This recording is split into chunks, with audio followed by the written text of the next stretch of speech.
একজন স্কুল টিচারকে কে এইভাবে নৃশংস হত্যা করলো তার সপরিবারে। আমার মনে হচ্ছে এটা ডাকাতির ঘটনা হতে পারে। ওনার কাছে তো 50 ভরি 100 ভরি 200 ভরি সোনা নাই, ওনার বাড়িতে ডাকাতি করার তো কিছু নাই। কোনো আলামত ফেলে গেছে কিনা আমরা আগে এগুলো সংগ্রহের চেষ্টা করছি। আপাত দৃষ্টিতে মনে হচ্ছে ডিকম্পোজিশন দেখে মনে হয় 3-4 দিন আগের। গণপতির মরদেহ দেখা যাচ্ছে, একই সাথে দুর্গন্ধও ভেসে আসছে। একজন স্কুল টিচারকে কে এইভাবে নৃশংস হত্যা করলো তার সপরিবারে, এমনকি বাচ্চাটাকে পর্যন্ত রেহাই দেয় নাই। কে এই কাজটা করলে এটা এখন মিডিয়ার দায়িত্ব, সরকারের দায়িত্ব। চাইলে ওনাদেরকে ফিরে পাবো না। আমরা মানে তার বিচার চাই, সুষ্ঠু বিচার চাই। এগুলা তো মানুষে মারি ফেলাইছে, এটা তো এমনিতে মারা যায়নি।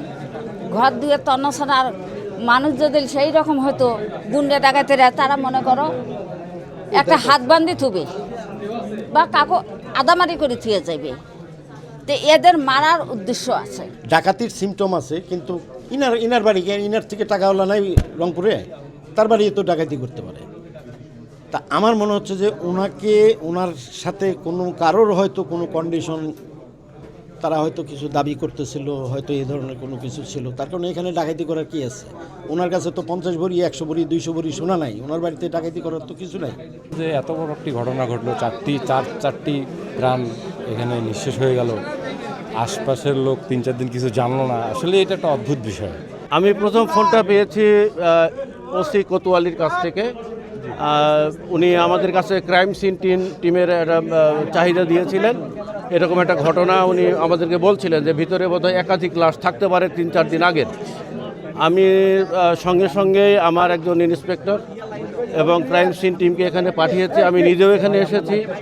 আমি এখানে দেখলাম ছাদের উপরে একজন পুরুষ মানুষের ডেড বডি পেয়েছি, মানে ডিকম্পোজ হয়ে গেছে 3-4 দিন আগের লাশ হবে সম্ভবত। এটা পরীক্ষা নিরীক্ষা করে বলা যাবে কতদিন আগের, তবে আপাত দৃষ্টিতে মনে হচ্ছে ডিকম্পোজিশন দেখে মনে হয় 3-4 দিন আগের। সেখানে যাবার আগে চিলেকোঠায় সেখানে মা এবং মেয়ের দেহ পড়ে আছে, সেটাও ডিকম্পোজ। এবং একটা শোবার ঘরে দেখলাম ওনার ছেলের লাশটা একদম দেওয়াল এবং খাটের সঙ্গে লাগানো অবস্থায় একদম ভিতরে ফেলে দেওয়া। কয়জন? মোট 4 জন। আপাত দৃষ্টিতে আমি যেটা পেলাম এখানে, তাদের বৈদ্যুতিক সংযোগটা বিচ্ছিন্ন এবং পারিপার্শ্বিকতা, ভিতরের যে অবস্থা, তাতে আমার মনে হয়েছে, প্রাথমিকভাবে আমি মনে করছি এটা ডাকাতির ঘটনা। ডাকাতি, তবে তদন্ত না করে শেষ কথা বলা যাচ্ছে না। তাদের সমস্ত মানে আসবাবপত্র যেগুলোতে আমরা সাধারণত টাকা পয়সা বা গহনাপত্র রাখি, সমস্ত কিছুই তারা ভেঙে ফেলছে। তাতে করে আমার মনে হচ্ছে এটা ডাকাতির ঘটনা হতে পারে। কিন্তু আমরা এখনো লাশ ধরিনি, আমাদের ক্রাইম সিন টিম কাজ করছে।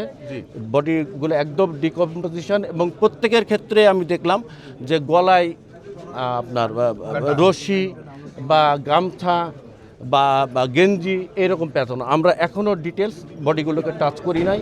আমরা আগে ফিঙ্গারপ্রিন্ট দেখার চেষ্টা করছি, অন্য কোনো ক্লু আছে কিনা, কোনো আলামত ফেলে গেছে কিনা আমরা আগে এগুলো সংগ্রহের চেষ্টা করছি।